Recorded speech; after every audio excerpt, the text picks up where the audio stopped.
welcome back to the Jensory YouTube channel with me, Jen. Hope you're all okay. We're going to finish off the autumn theme with a lovely Halloweeny kind of spooky witch's potion today. So it has quite a few bits, but some of them are optional. So I'll whack up on the screen now what you need for this activity, and then we can start talking about it.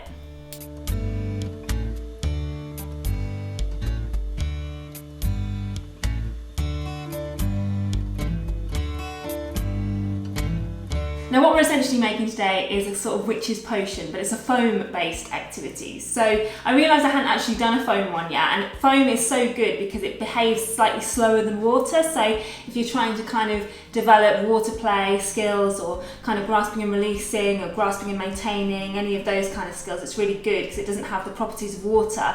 It'll just move that a little bit more slowly and give your learners a chance to kind of practice those skills. What I'm really going to focus on today really is autonomy, because these activities are great for that, and autonomy kind of feeds into self-esteem, and that's what we want from our children and our learners. We want that ability to choice make, that ability to kind of say what they like, what they don't like, and us interpret that as educators and parents, and that to be valued, because actually that exchange of interaction then is going to build up all that sense of hope and well-being and self-esteem in them, which is what we really, really want to promote, particularly if we've got learners that actually have a lot of things done for them. So this activity is going to be great for that. Now, Halloween, however you feel about it, I know some people really love it, some people really hate it. Halloween for me is a really great opportunity to do things that are yummy, things that are yucky. So fundamentally that is choice making and deciding what you like and what you don't like. So that is what this activity is going to really hone in on. Now I've got two ways of doing this activity today. So one of them is a taste safe option for learners who might mouth and things. The other one is really, really simple and kind of soap based. So from a COVID perspective and actually keeping clean, that's quite a good one. I'd probably recommend doing the soap based one as well if you've got learners who maybe can join in and do it themselves, whereas the aquafaba one, which I'm going to talk to you about in a minute, is better for kind of pre-making and just using it as a stimulus in its own right. So, two ways to make foam. So the first, really, really simple one, this is a bottle filled with a little bit of water and fairy liquid, and just shake it up and just keep shaking and shaking and shaking and shaking. That will froth up, and then you can just pour it out. Again, you can get your learners involved in that, so they can do some squeezing actions, squeezing the fairy liquid into it, a little bit of pouring if you want to, and then a lovely sort of shaking action. So that's a really, really simple way to make soapy foam that you can just get involved with. The second taste-safe way to do it is this miraculous substance called aquafaba. Now, aquafaba is the juice from a tin of chickpeas. So you just buy a tin of chickpeas in water, drain the chickpeas, save the juice, and then blitz it basically. So I just put it in a food processor. I don't actually have like hand whisk or whatever. I'm sure if you've got a hand whisk, that's probably even better. And you just keep mixing it up until it froths. It basically behaves like egg white, so you can just mix it and mix it and mix it, and you get this lovely frothy substance that's taste safe.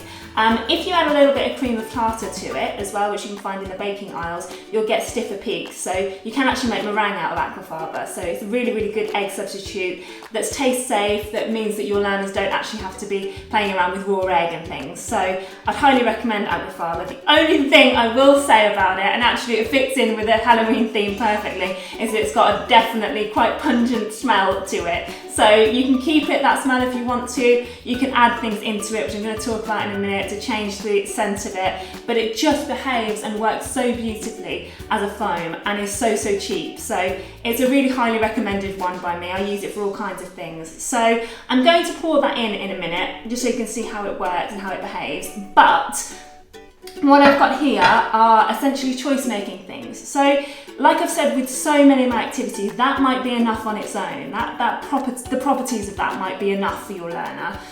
If you want to do choice making skills, however, you can add, thinking about that multi-sensory learning, you can add some food colouring in to change the colour of it and to do some mixing skills and some stirring, or you can add some scents into it. So I've got some salted caramel in this one. You can add a vanilla essence, that kind of stuff in if you want to. I've got some spooky green here and some orange as well, very Halloweeny kind of autumnal colours to add into that. So I'm going to add those in a minute.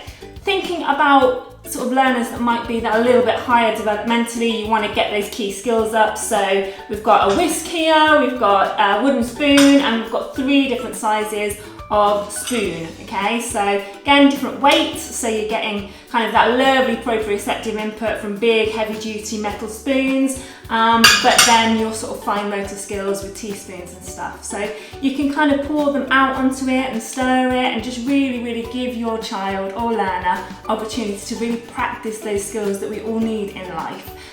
So that's kind of the things that you can do with the two things. So I'm just going to mix them together. You can see how lovely this substance is and how it behaves, and then we're pretty much done.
There is my potion making activity. It's a really multi-sensory one that I'm sure is going to engage a variety of different learners with this. You can practice loads of different skills that are really key for your learner. You can do lots of lovely yummy and yucky stuff and just really get into that sort of Halloween-y kind of spirit.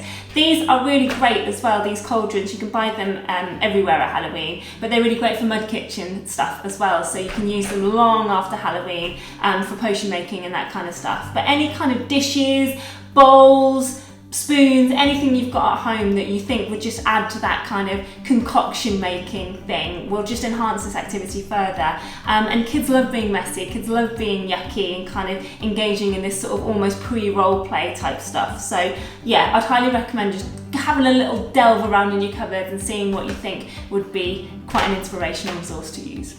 And just before I go, following on from that, I often get messages and compliments and stuff about the way that the activities are set out and how sort of aesthetically pleasing they are, and that's not done accidentally. If you are setting up an activity, I'd really think about how it's presented to your learner, because actually if we value the way that it's presented and we kind of present it in a way that's going to inspire curiosity and that learning is a precious thing and that it's an important thing and that it's something that's going to make us go wow and really kind of be attentive and focus on, then actually our learners will respond to that as well. So it doesn't matter how many times something gets trashed, it doesn't matter how many times you reset an activity again, it is still so worthwhile to do, because it will slowly start to make your learner really appreciate the novelty and the real splendour and wow that you get from these kind of activities. So yeah, just think about kind of where you're positioning it and how it looks to your learner as well, because that's going to get that appeal up and engagement level up too. And that's me done for today. If you like the video, please do give it a like down below and do comment and message if you've done this activity. It's always lovely to hear from people.